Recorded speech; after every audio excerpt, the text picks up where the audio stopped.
Hello everyone, McDonald Bullion here. Thank you for watching today's episode. For today's episode, I wanted to talk about, is gold and silver stacking a good savings account? So I just want to thank all the new subscribers that's come across, and also the ones that are supporting the channel by liking, commenting. We're almost at 1,000 subscribers now, so I want to thank you all. I think we're about 70 away, 60 or 70 away now, but yeah, thank you very much. Let's get into the video anyway. Is gold and silver stacking a good savings account?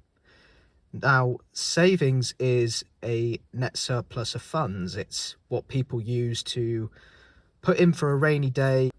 It's what people typically put into a bank, or they keep in cash, or they keep in other means.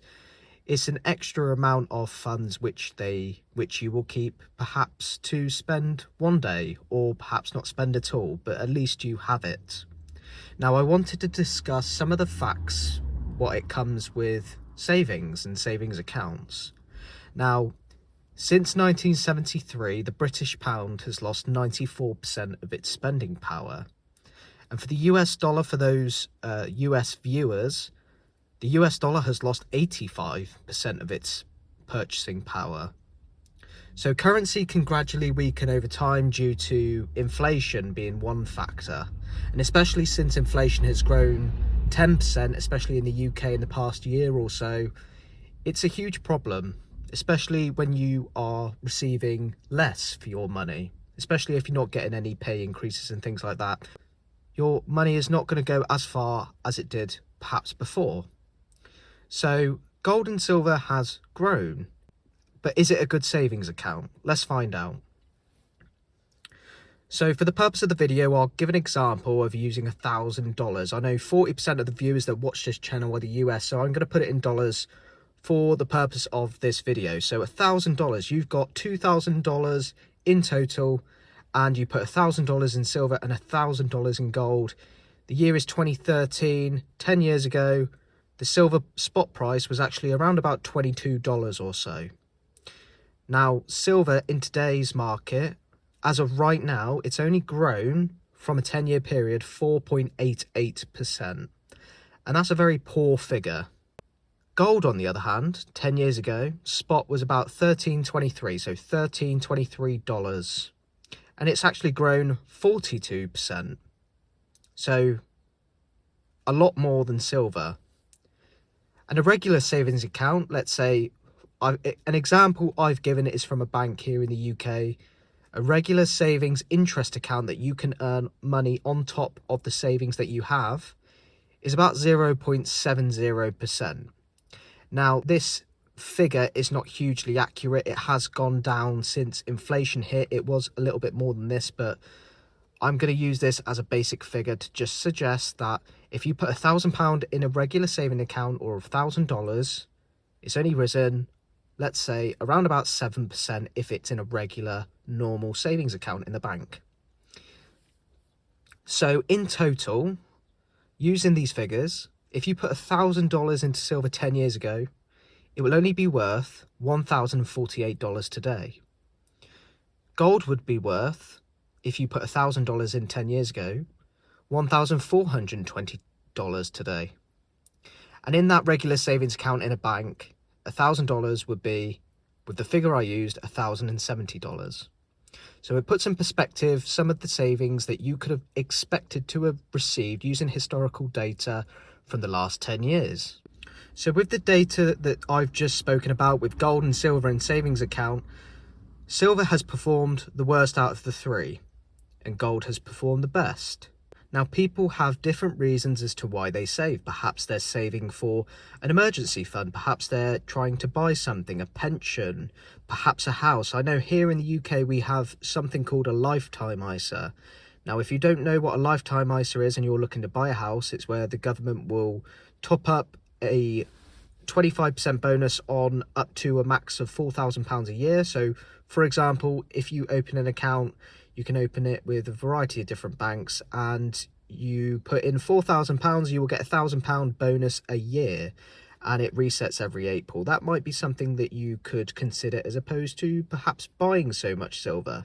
Now, it's not to say not to buy any gold or silver at all, but I just wanted to merely state the facts over this 10-year period, what gold and silver and a normal savings account has done. Now, this data alone over the last 10 years suggests that silver has not been a good savings account. In fact, it's not been a very good savings account at all. It's actually lost money. Compared to inflation, it's actually decreased.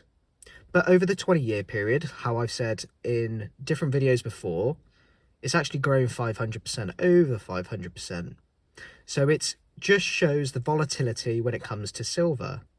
Now, the opportunity for silver is large, but you also have to expect that compared to gold, compared to the economics of the market, I'm not a financial advisor, I'm just merely stating the facts when it comes to the historical data, it's performed actually the worst in terms of mount value.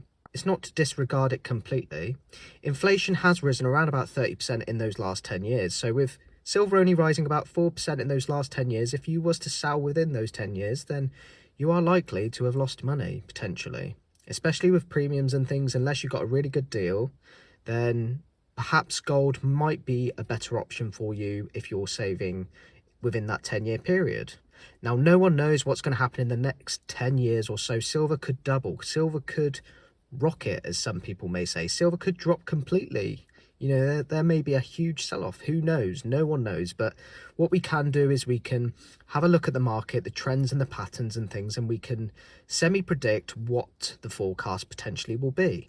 Now, I don't think that silver is going to skyrocket personally. I think it's going to be in the best interest of everyone to keep it low. But I do think that it does have, and it has shown, especially in 1980 and 2011, that it has shot up in certain cases. And I know the circumstances were different, but it's not to disregard it completely, and no one knows what the future holds with silver. Now, of course, if you do look at the longer term data, then gold and silver has proven to be a good savings account, perhaps a good investment, depending on what your intentions are with it. But I just wanted to discuss this with you, if gold and silver was a good savings plan. In the medium to longer term, the last 10 years or so, no, not so much. Apart from gold, gold's done okay. Gold has done better than inflation, so that might be an option for you. But over the longer period, over the next 20 years or so, you know, perhaps it might go up another 500%. Who knows? No one knows.